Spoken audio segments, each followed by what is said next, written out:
Good morning. It's a beautiful Tuesday morning and we are set to start the show. My name is Etoma Edu. Indeed, we are set to kick off the show. Thank you for joining us from around the world and even Nigeria. My name is Veronica Danny Boy. Good morning, Nigeria. We're so much in great spirits. Welcome to our show. We are waking you up the right way. I am Ria Abdul. Absolutely, and I'm Ibrahim Shita. Thank you so much for joining us on TVC Breakfast this morning, and I'm happy to be here with you guys once again. Always a pleasure. I wonder why you laughed like that. No, I wanted to tell him, okay, you can wake up one morning and don't feel happy being here, and let's see what happens. The show must go on. You must be happy. And you know, I say something, as broadcasters, we have a duty to make sure the audience are happy. So even when you're sad, you definitely have to be happy. The audience don't care about you. They just want you to put up a good show. Some care though. My audience care about me. All right. Interesting. Right. All right, like we rightly said to you, or like he rightly mentioned, today our focus is on we are focusing on majorly politics and any other issues that will come up on Trending Now. But let's begin with this story, where Justice Njideka Nwosu-Iheme of the FCT High Court has sentenced the husband of gospel singer Osinachi, Peter Nwachukwu, to death by hanging. The court found him guilty of culpable homicide, resulting in the death of his wife on the 8th of April 2022. Mr. Nwachukwu was arraigned in June 2022 by the Office of the Attorney General of the Federation on a 23-count charge of culpable homicide, criminal intimidation, cruelty to children, criminal intimidation of children, spousal battery, amongst others. The court sentenced the defendant to 6 months imprisonment on Count 10, 3 years imprisonment on Count 11, while he was fined the sum of 500,000 naira and 200,000 naira on Counts 6 and 7. Now, on the question of if justice has been done and seen to be done in this case is now on the lips of a majority of Nigerians. Yes, he's been sentenced to death by hanging. Unfortunately, that cannot bring back our dear Osinachi. And then we have a long list of questions being asked. What happens to the children? A lesson for those who perhaps are facing domestic violence. What are the issues here that we need to learn and address as we move on, Etoma? My heart goes to the children.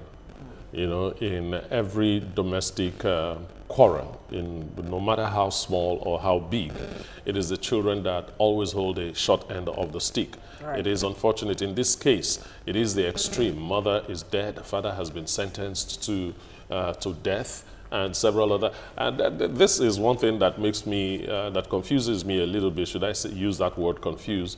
You sentence somebody to death and you're still sentencing the person to 3 years or 6 months on other counts and so on. But at the end of the day, the man has been sentenced to death.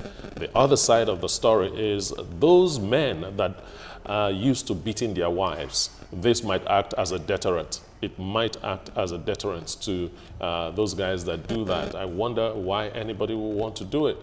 Simple thing. Yeah, at times they could get under your skin, but put on your shirt and go out. And, who are they that can get under your skin? I didn't want to say that. Who are they? I didn't want to say that. Now that you have jumped in, Ria, let's look at the issues from the perspective of justice. Has it been done in your perspective? And what are the lessons here for women who are going through these matters?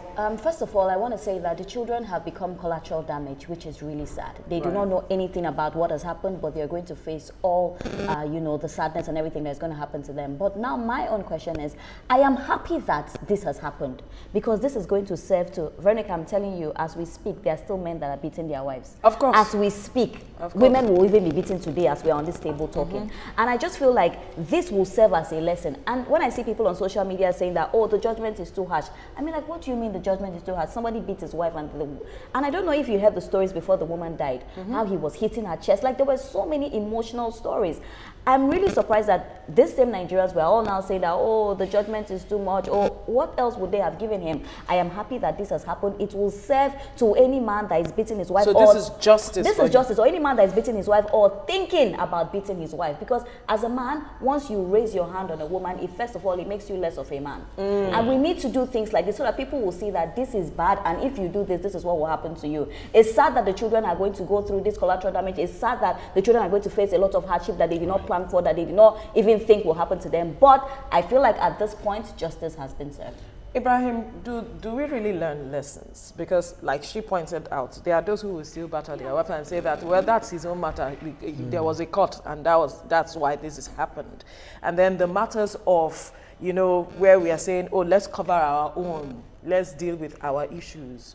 But from your perspective, how do we deal with all of this? Even though we are trying to strike a balance, can there even be a balance when we are looking at justice? Of course, there will always be a balance if you allow for communication, conversation. When there are issues, you both come together, you have a conversation. And just as you said, it's only a madman that would raise his hand to beat the wife. Even beating your children, it's not so encouraging when you do that to your children. You just have to learn to talk to people.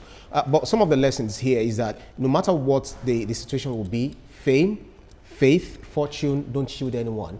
Because abuse can actually happen to anyone regardless of status. So we should also know that silence kills a lot. So if you're having issues, if you're going through certain things, find people to talk to. And this judgment will definitely empower a whole lot of people that are going through these same issues so that they can come out. And the society should learn to stand up for people's rights. Should learn to stand up. That's the major challenge. To stand up in resolving issues for people. Because if by the time you're staying back, I so much love this person, I'm so much in love with the person. I wrote something here that love covers multitude of sins, but it should never cover up a crime. As much as I'm still coming back to you now, Ria. This culture of silence and we shielding people who carry out domestic violence, abuse, and then talk about rape and all of it, we need to start speaking up so that justice can be done. If not, it will keep encouraging people who, are carrying out these activities. But then let us go back to the impact it has had on the children. What lessons have they learned? Will they carry on with this culture of abuse? Because most of the men who do these things, it is a matter of, it is what they saw their father do or their parents do, and they feel that there is no other better life than that. But with this, Veronica, I really want to look straight into my camera and speak on this. I feel like as a woman, the moment a man has taken his hand and he hits you, the first thing to do is to leave. Because once they do it, they'll do it again. And this culture of being silent because I want to remain in the marriage, I have to stay, what will people say? You either walk out of the marriage or your dead body comes out of the marriage. And we also need to understand that when you have children, the children are seeing your husband do this. It's very likely that they will take into that act. So I'm begging, this is me, Ria Abdul, pleading to every woman that is going through this. Please speak up. You rather be working and taking care of your children than to be dead. Because we need to move on quickly. I want to look at the complex that pushes men to doing that. In this particular case, it was purely an inferiority complex thing on the part of the man that drove him into doing those very dastardly acts, beating the woman in such animalistic way, using implements on her and so on. In most of those beatings, in the presence of the children. Talking about the complex, whatever it is, they're talking about this complex matter. Your wife, of course, even though she is that person out there that a lot of persons are seeing, you benefit as well. It's you both against the world. Now, she's not your enemy, but just to encourage people, if you find yourself in these matters, speak up. And then as men, don't have this matter of inferiority complex. Your wife is still your wife. Let's bring it to news.